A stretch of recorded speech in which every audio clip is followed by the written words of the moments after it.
Olá, boa tarde, meus amigos, minhas amigas. Hoje eu estou gravando dia 18 de julho de 2023.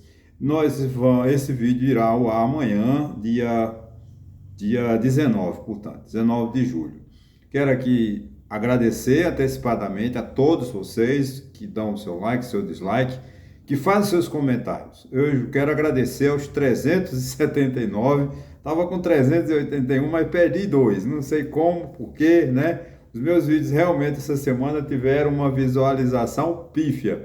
Não sei porquê, se eu estou errando na escolha dos títulos, eu não sei, ou o assunto que não está empolgando, mas infelizmente, né, a baixa tem sido, a visualização tem sido muito baixa.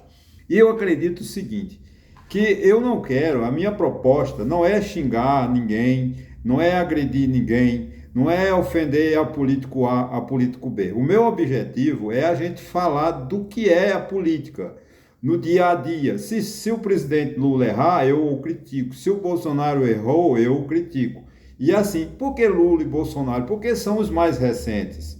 Né? Não podemos agora, eu posso fazer um vídeo sobre Floriano Peixoto, mas o que vai, né, nos trazer de importante para Floriano Peixoto? Porque, como no aspecto histórico, tem a sua importância, né? Castelo Branco, aliás, 18 de julho, né, de 67, já que eu estou gravando honestamente, dizendo que estou gravando na terça-feira, 18 de julho de 67, Castelo Branco morria num choque de avião lá no Ceará. Ele vinha de uma fazenda da queridíssima, né, da grandiosa, da grande brasileira Raquel de Queiroz, que em duas grandes obras literárias, mas a gente só lembra dela pelo 15, né, que retrata a seca de 1915, mas também as Três Marias e várias obras, da qual eu sou fã, né, da nossa querida Raquel de Queiroz. Bom, gente, mas eu vou falar hoje aqui sobre um assunto que é o assunto da semana e que, infelizmente, nos entristece, né? Como dizia minha mãe, né? Nas casas dos outros fazendo vergonha.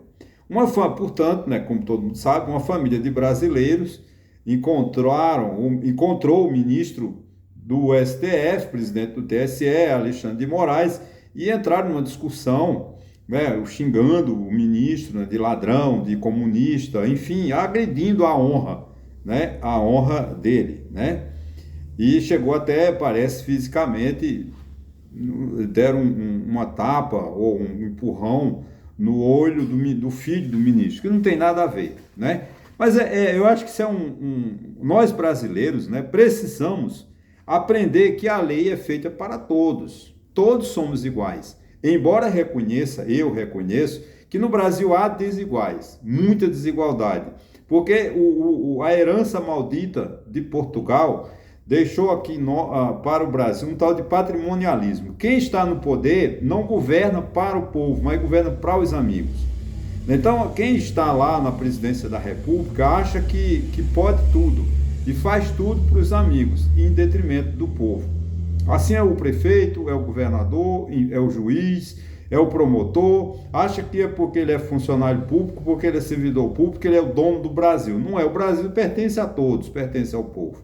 Então nesse Brasil, esse ranço cultural de Portugal, né, que veio, porque eu não estou falando, você está falando mal dos irmãos portugueses? Não, eu não tenho nada contra Portugal, nem contra os portugueses, só que eles vieram para cá com o intuito de ficarem ricos.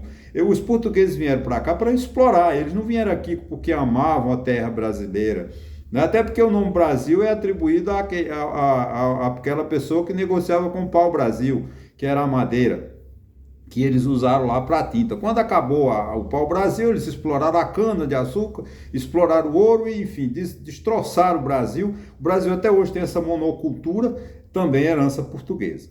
Mas, de fato, né, é que não podemos negar essa história, né, porque as pessoas no Brasil acham que os outros podem ouvir tudo.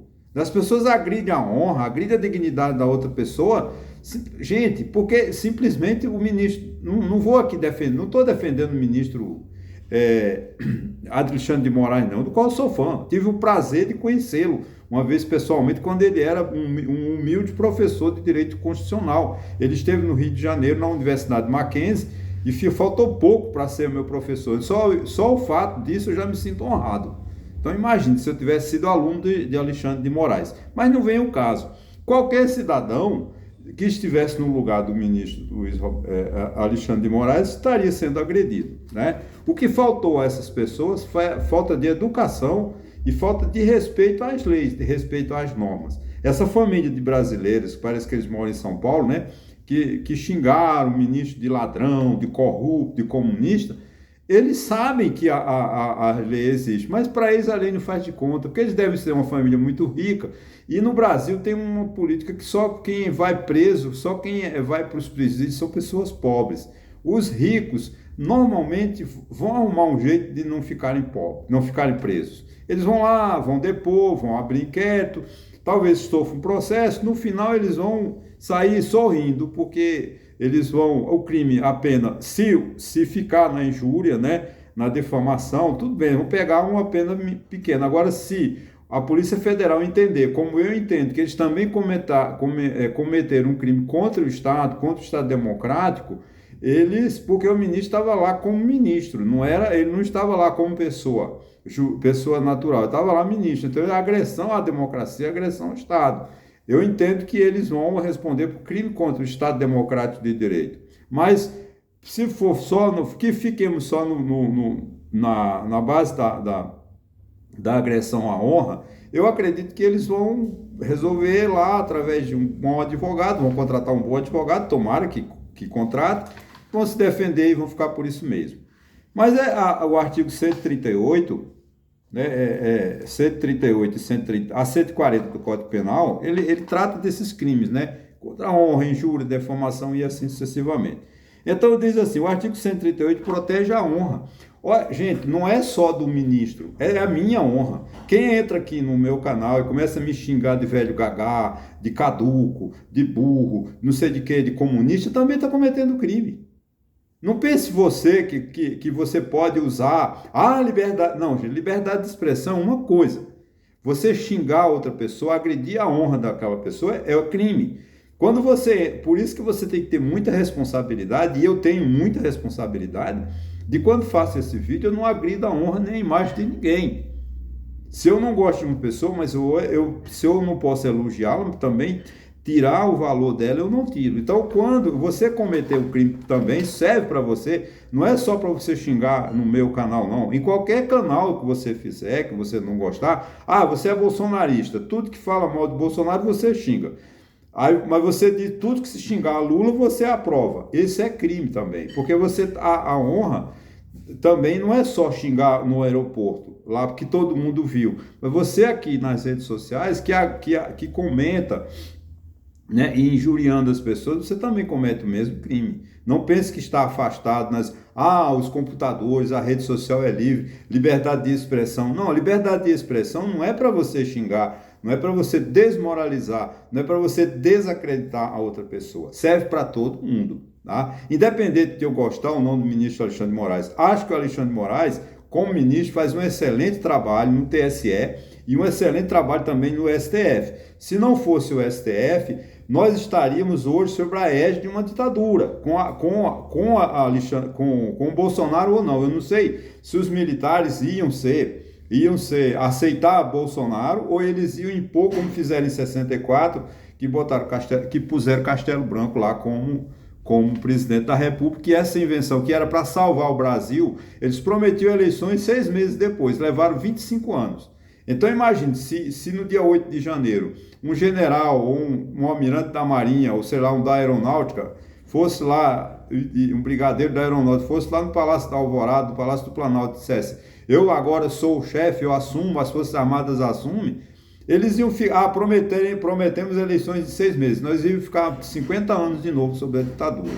E eu não quero mais ver manchado a história do Brasil, luta pela ditadura, porque eu luto para romper a ditadura. Eu lutei, né, de 64, eu tinha 7 anos, né, quando a Revolução aconteceu, desde os 7 anos que eu vejo o que for a injustiça que fizeram os militares no governo de 64, na ditadura militar de 64. Eu fui para o Rio de Janeiro, ainda sofri repressões do Exército. Em 76, nós só fomos nos livrar mesmo da ditadura a partir de 85, quando Tancredo Neves ganhou a eleição. Então, eu já sei que eu mudei um pouco, eu desviei um pouco, mas o que eu quero dizer é o seguinte: não é para a gente sair xingando, para nós sairmos xingando as pessoas. Eu não posso, porque eu não gosto de Lula. Se eu encontrar com Lula na rua, ou Lula estiver aqui em Santa Cruz de Caparibe, eu ia xingá-lo de ladrão, Não, gente, eu não posso fazer isso, porque a lei não me permite. Ah, Antônio, mas você é muito correto. Não sou correto, não é como manda a lei. Eu sei que vão fazer isso, como fizeram com Sarney em 84, 83, 85. Sarney foi no Rio de Janeiro, foi vaiado, foi também jogado apedrejado no ônibus. Fizeram isso com Collor, fizeram isso com o Fernando Henrique. O PT foi o partido que mais perseguiu o Fernando Henrique, né? Pedia toda semana o impeachment de Fernando Henrique. O PT foi o partido mais, vamos dizer assim, mais traquino, né? Para ser eufemista, né? O PT é o partido mais traquino que existe na política brasileira. Mas ele está lá no governo, cara, não posso xingar o pessoal do PT, porque eu não gosto do PT. O PT ganhou a eleição, foi 50 alguma coisa contra 49 alguma coisa. É evidente que o Bolsonaro devia ter reconhecido a derrota.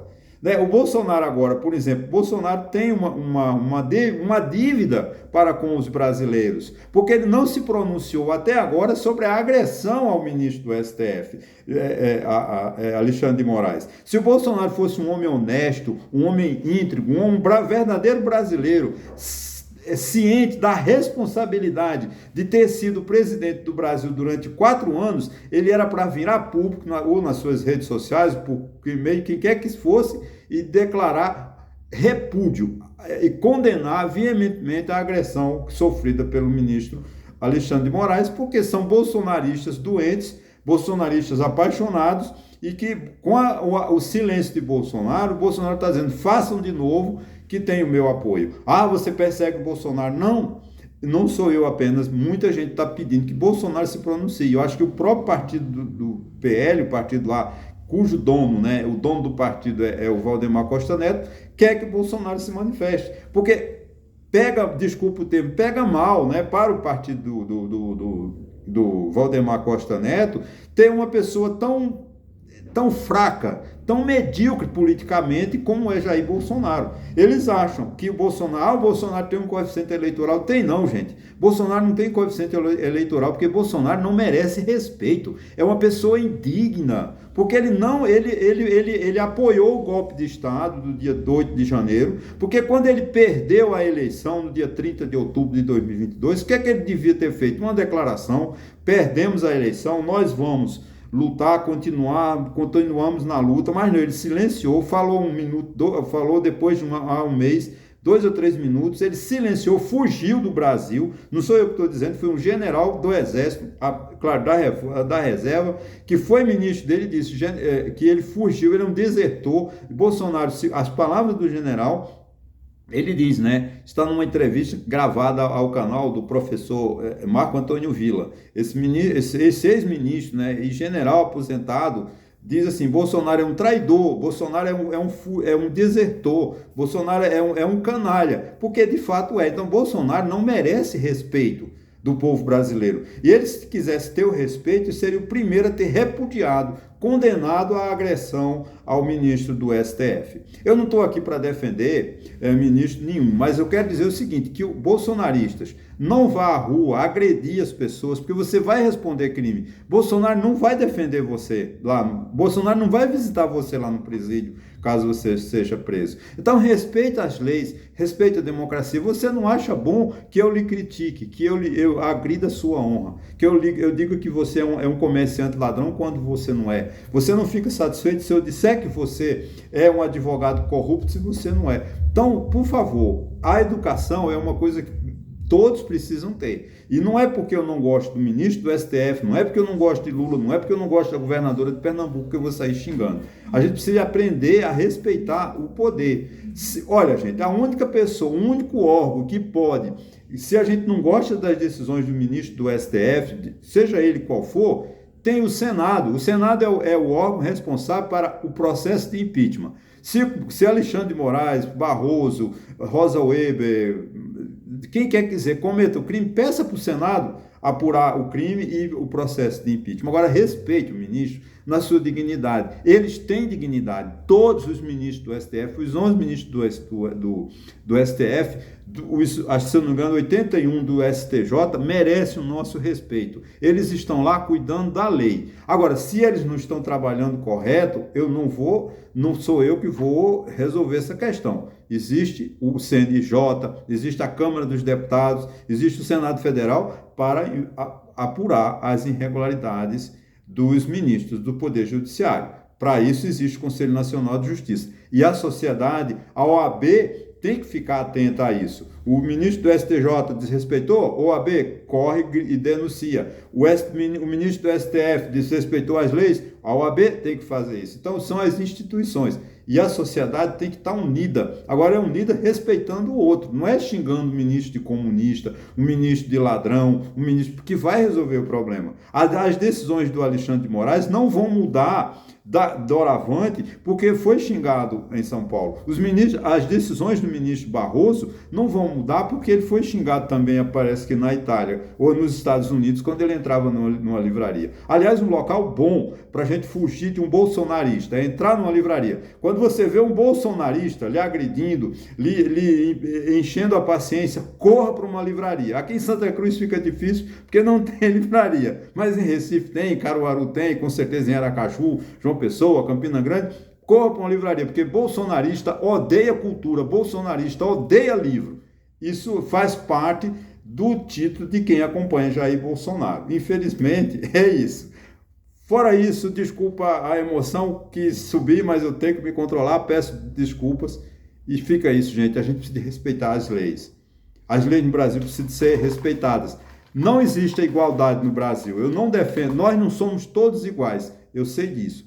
Só está previsto na Constituição, de forma formalmente, mas materialmente, o Brasil precisa de muito trabalho, muito esforço nosso para ter uma igualdade, uma igualdade material, conforme é o que a gente espera de uma Constituição, que infelizmente no Brasil não é cumprida por nossos governantes, que não têm respeito pela Constituição, por causa da famigerada herança portuguesa do chamado patrimonialismo. Olha, muito obrigado, desculpa, eu avancei um pouco do tempo, mas eu acho que esse vídeo valeu a pena, essa reflexão que a gente fez. Muito obrigado e até a próxima.